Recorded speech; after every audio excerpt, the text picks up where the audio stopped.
ഈ തെറ്റ് ചെയ്യാത്ത അടിമകളെയാണ് അള്ളാഹുവിന് വേണ്ടതെന്നെങ്കിൽ മലക്കുകളെ മാത്രം പടച്ചാൽ മതിയായിരുന്നല്ലോ.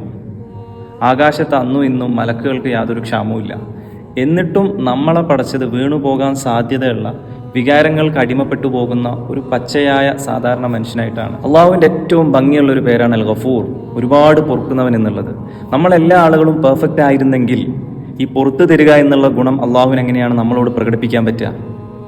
അഥവാ നമുക്കാർക്കും പെർഫെക്റ്റ് ആവാൻ കഴിയില്ല എന്നുള്ളത് അള്ളാഹുവിന് നന്നായിട്ട് അറിയാം.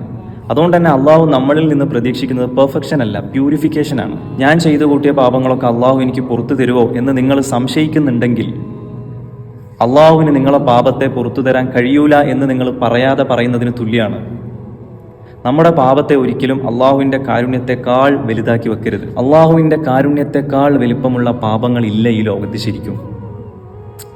അഥവാ അള്ളാഹുവിൻ്റെ കാരുണ്യത്തെ നമ്മൾ ഒരിക്കലും പരിമിതിപ്പെടുത്തരുത്. ആ കാരുണ്യത്തിന് മുന്നിൽ നമ്മുടെ പാപങ്ങളൊക്കെ കടൽ വെള്ളത്തിൽ വീണ ഉപ്പുതരി പോലെ അലിഞ്ഞു പോകാൻ പറ്റുന്നതേ ഉള്ളൂ. പക്ഷെ മനസ്സറിഞ്ഞ് തൗബ ചെയ്യണമെന്ന് മാത്രം. ഈ വിഷയം പറയുമ്പോൾ റസൂലുള്ള പറഞ്ഞൊരു ഹദീസ് ഉണ്ട് സല്ലല്ലാഹു അലൈഹി വസല്ലം, നിങ്ങൾ ആരും പാപം ചെയ്യാത്തവരായിരുന്നെങ്കിൽ അള്ളാഹു നിങ്ങളെ മാറ്റിയിട്ട് പാപം ചെയ്യുകയും എന്നിട്ട് അള്ളാഹുവിനോട് തൗബ ചെയ്യുകയും ചെയ്യുന്ന ഒരു സമൂഹത്തെ കൊണ്ടുവരായിരുന്നു. അപ്പം അതുകൊണ്ട് പെർഫെക്റ്റ് ആകാൻ ശ്രമിച്ചിട്ട് നമ്മൾ ഒരിക്കലും ബേൺ ഔട്ട് ആകരുത്. അള്ളാഹുവിൻ്റെ മുമ്പിൽ എപ്പോഴും ഹോണസ്റ്റ് ആയിരിക്കുക, നല്ല സത്യസന്ധനായിട്ടുള്ള ഒരു മനുഷ്യനാകാൻ ശ്രമിക്കുക. അതാണ് ഇസ്ലാം.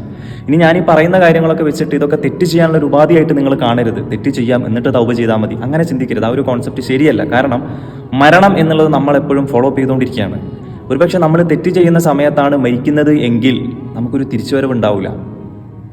അതെപ്പോഴും നമ്മൾ ആലോചിച്ചുകൊണ്ടിരിക്കണം. അപ്പം തെറ്റ് സംഭവിച്ചു പോയാൽ തൗബ ചെയ്യുക, പിന്നെയും സംഭവിച്ചേക്കും തൗബ ചെയ്യുക, ഒരുപക്ഷെ പിന്നെയും സംഭവിച്ചേക്കാം പിന്നെയും തൗബ ചെയ്യുക. ആ ഒരു ലൈഫ് സർക്കിൾ ആയിരിക്കണം നമ്മൾ ഫോളോ അപ്പ് ചെയ്യേണ്ടത്.